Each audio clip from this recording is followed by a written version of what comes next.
Assalamualaikum warahmatullahi wabarakatuh. Alhamdulillahirrabbilalamin.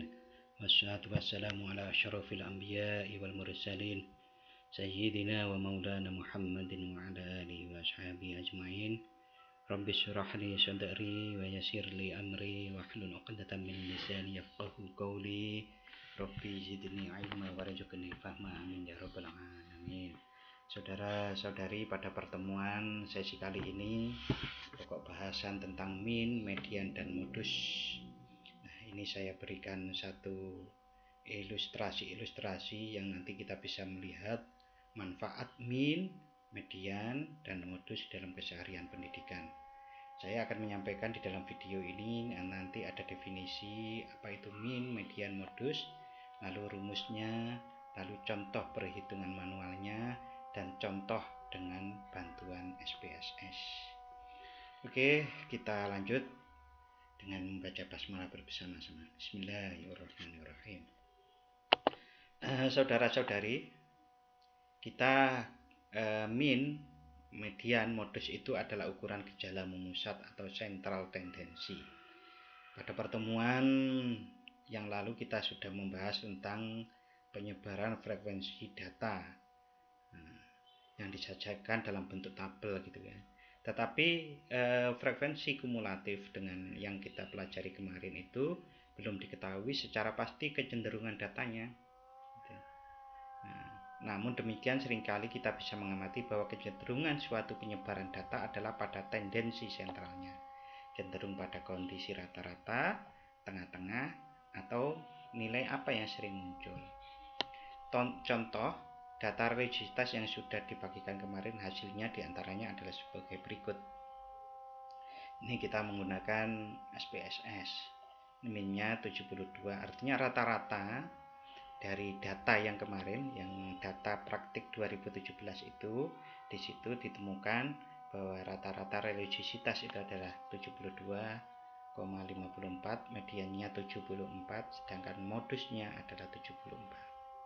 Nah, ini gambar kurva data ini ada di SPSS juga. Dengan mengetahui rata-rata atau angka tengahnya dan modusnya, maka kita lebih kaya lagi dalam memberikan pembahasan terhadap penelitian yang kita lakukan itu. Hanya sekedar tabel yang berisi rentang 46 sampai 50 umpamanya, itu jumlahnya segini enggak. Tapi ini kita mengukur lebih jelas lagi, terutama bagi pembaca agar lebih jelas, dan kita sendiri lebih mengetahui banyak informasi dari apa yang kita hasilkan itu. Oke, berikutnya saudara-saudari, untuk apa sih mengetahui mean, median, dan modus? Saya singkat dengan M3 atau M3. Berikut sebuah ilustrasi untuk menjawab untuk apa mengetahui mean, median, dan modus. Mean, seorang guru saat melaporkan hasil belajar siswa, mafhumnya yang dilaporkan adalah rata-rata kelas. Tidak biasa kalau melaporkan satu persatu setiap siswa, maka dibutuhkan rata-rata. Bapak Kepala Sekolah, rata-rata nilai mata pelajaran PAI adalah segini. Tidak disebutkan satu persatu seperti di tabel kemarin. Walaupun di tabel itu juga adalah perincian dari ini. Saling melengkapi sebetulnya. Oke, yang kedua, median. Ilustrasinya, seorang guru saat melaporkan hasil belajar siswa dengan kebutuhan membagi menjadi dua kelompok, maka dapat membaginya sama besar 50% kelompok atas dan kelompok bawah. Saat seperti itu dibutuhkan titik tengah data. Hal ini dapat menggunakan rumus median. Modus, seorang kepala sekolah mengevaluasi guru dalam menggunakan media pembelajaran untuk menentukan hasil surveinya. Media apakah yang paling sering digunakan, maka dapat menggunakan modus. Oke, kita pelajari satu per satu. Apa itu yang dinamakan mean? Mean dari sekelompok angka bilangan adalah jumlah keseluruhan angka bilangan yang dibagi dengan banyak angka atau bilangan tersebut. Sederhananya, kalau Anda itu mempunyai buku, jumlahnya buku A jumlahnya 2, buku B jumlahnya 3, buku C jumlahnya 5. Berarti keseluruhan berapakah jumlah buku itu? Jumlah buku itu keseluruhannya adalah 10. Nah, lalu kemudian rata-rata yang bisa diperoleh dari keseluruhan angka itu berarti adalah 10 dibagi n, n-nya 3 itu tadi. Contoh yang ada di sini. Nilai X namanya. Ini data tunggal itu semua satu ini. Ini satu. Nah, menghitung min data tunggal, umpamanya nilai dari mata pelajaran PAI ada yang 9, yang 9 satu orang, yang 8 satu orang, dan seterusnya satu orang semuanya. Nah, ini kita hitung nilai ini. Nah, 9 sampai ini hasilnya, ini sigma X sama dengan 39. Nah, jumlahnya yang dinilai itu adalah 6. Sehingga kemudian min dari X adalah sigma X dibagi N. N itu dari sini, ini dari jumlah orangnya. Nah, MX sama dengan 39 dibagi 6 sama dengan 6,5. Oke, bagaimana? Ini kan data tunggal satu-satu. Kalau data kelompok bagaimana? Seperti ini. Data kelompok usia 25, ini ada satu orang, 24 3 orang, dan seterusnya. Ini umumnya yang usia 20 12 orang, dan seterusnya sampai ini. Nah, kita bisa menghitungnya, kita kalikan usianya dengan frekuensinya, orang yang punya berapa orang yang umur 25. Ada satu. Contoh 20, yang umur 20 ada 12 orang. Kita kalikan 25 kali 1, hasilnya di sini. Nah, sampai 17 kali 1, 17. Jadi total N-nya itu adalah 50 orang. Total dari usia itu adalah 1037. Ini namanya sigma F dikali X. F dikali X. Frekuensi dikali X. Dari kolom ini, hasilnya kolom ini. Nah, total segini. Sehingga min X sama dengan sigma F frekuensi dikali X dibagi N. Nah, perhitungannya 1037 bagi 50, sehingga minnya adalah 20,74. Kalau contohnya ini, jadi min atau rata-rata usia 50 mahasiswa FIAI Prodi PAI Tarbiyah adalah 20,74. Itu cara menghitungnya. Nanti lebih mudah lagi kalau kita memang memakai SPSS, itu bagaikan memakai kalkulator. Memakai kalkulator pun masih susah. Nah, lebih enak lagi pakai SPSS atau Excel sebetulnya. Tapi karena nanti SPSS akan kita gunakan terus, maka kita pakai SPSS sejak awal. Rata-rata letak atau median titik tengah. Mencari median data kelompokan. Ini rumusnya.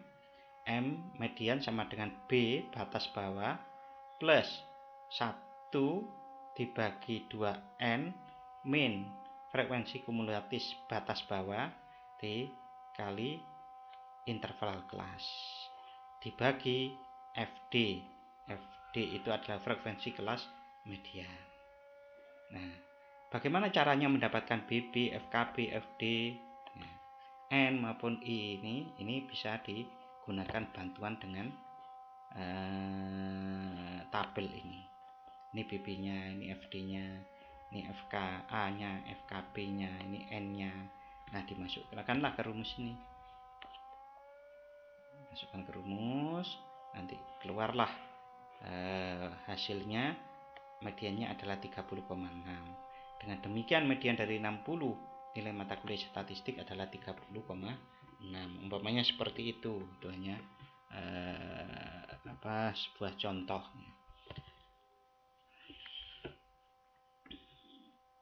Ini kok ada nilai titik tengah? Nilai titik tengah itu dari mana? Titik tengah itu dihasilkan dari 43 ditambah 49 dibagi 2, itu hasilnya 46. 8 ditambah 14 berarti 22.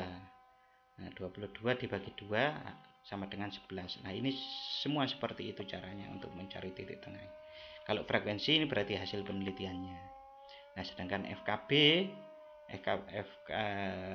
frekuensi kumulatif bawahnya. Bawah itu maksudnya dari n yang terbesar dulu. Ini n. Ini kita pindah ke sini dengan bantuan tabel ini. Kita masukkan ke kolom ini n. Nah, 60 untuk mendapatkan kolom ini ya. 60 dikurangi 3 sama dengan 57. 57 dikurangi 13 sama dengan 44. 44 dikurangi 20 sama dengan 24. 24 dikurangi 10 sama dengan 14. 14 dikurangi 12 sama dengan 2.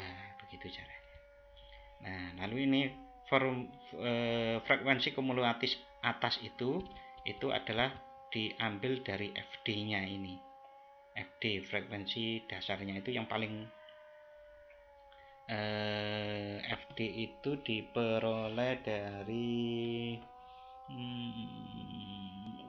interval kelas, dimana interval nilai yang disitulah letak dari median itu nanti. Ini di FD-nya ini, jadi kemudian frekuensi kumulatif bawahnya ini. Nah, kok 16 itu dari mana? FKA 16. Oh, FKA ini yang dari atas. Kalau ini dari 60 tadi.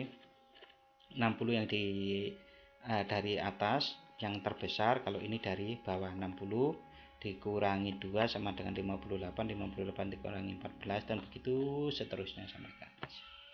Oke, kemudian dimasukkan ke rumus. Nah, ini dihitung dari rumus, masukkan.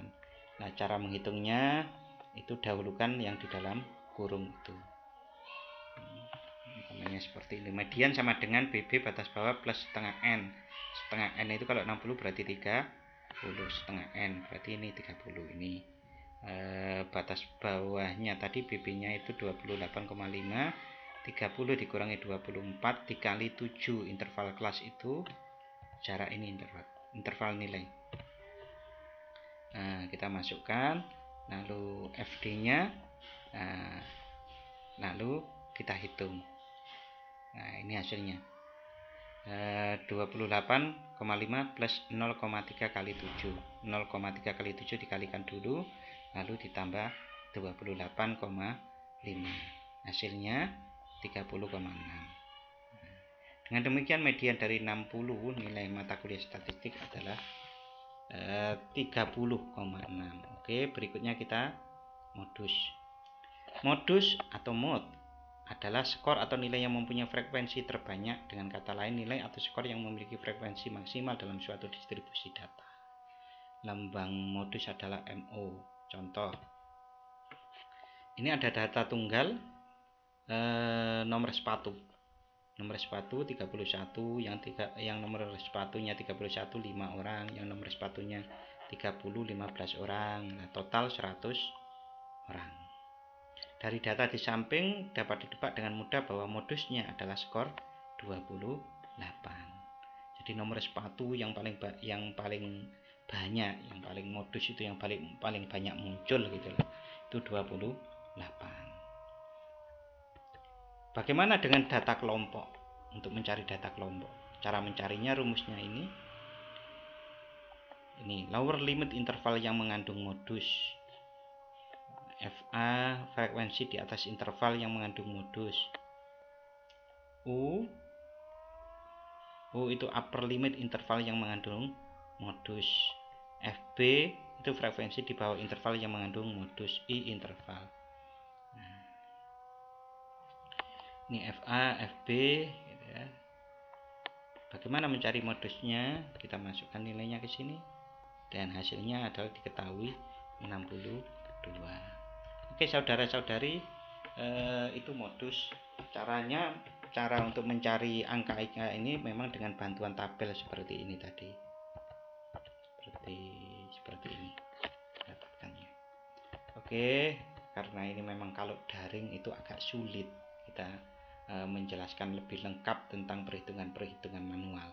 Maka memang saya pikir lebih sangat bermanfaat kalau saya menyampaikan bagaimana menghitungnya dengan SPSS.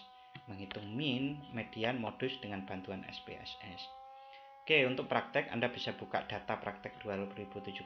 Ini datanya seperti ini. Lalu kemudian klik analyze frekuensi deskripsi statistik, lalu frekuensis. Ini klik analisis deskriptif statistik dan kemudian frekuensis. Lalu berikutnya masukkan, caranya diklik salah satunya ini yang kita hitung umpamanya religiositas, klik lalu klik panah sini, klik, masuk. Sesudah masuk diklik statistik. Nah, setelah itu kemudian kita centang min, median, modus yang ada di sini, lalu kita continue. Setelah continue, oke, hasilnya adalah seperti ini. Ini ada min, median, dan modusnya. Oke saudara-saudari, itu cara mencari min, median, dan modus. Apa sih hubungan antara ketiga min, median, dan modus itu?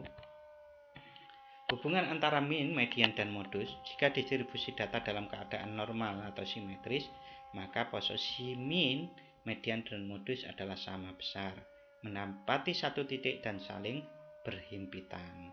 Nah, kebetulan data yang kita pakai itu memang normal atau simetris. Ini titik-titiknya itu hampir sama, hampir berdekatan. Ini ada yang di sini ini.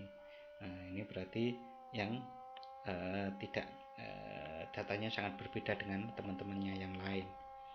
Namun, ya sekali lagi, kalau data itu simetris, maka posisi min, median, dan modus adalah hampir sama besar dan menempati satu titik dan saling berhimpit. Dari ketiga ukuran gejala memusat tersebut, yang paling sering digunakan adalah min. Catatan kelemahan min terletak pada angka ekstrimnya. Maksudnya kalau angka ekstrimnya di sini ini, maka dia bisa mengurangi perhitungannya yang tidak dekat gitu. Contoh, dalam satu orang bekerja, kita menghitung rata-rata pendapatan. Rata-rata pendapatan 3 orang. Yang satu pendapatannya 1 juta, yang kedua pendapatannya 2 juta, yang satu 6 juta. Jadi ada 3 orang, satu itu rata-rata pendapatannya satu pendapatannya 1 juta, yang kedua 2 juta, yang ketiga 6 juta. Nah, rata-ratanya berapa pendapatannya? Pendapatannya rata-rata adalah 1 ditambah 2, 3 ditambah 6 berarti 9. 9 dibagi 3 berarti hasilnya 3 juta. Nah, ini kan kasihan yang 1 juta. Dianggap mempunyai kalau dilaporkan rata-rata pendapatannya adalah 3 juta. Ya, ini kasihan. 1 juta dianggap mempunyai penghasilan 3 juta. Ya, enak saja yang hasilnya punya 9 juta. Punya 6 juta tadi. Dianggap penghasilannya 3 juta. Nah, umpamanya itu yang namanya kelemahan min terletak pada angka ekstrimnya seperti itu.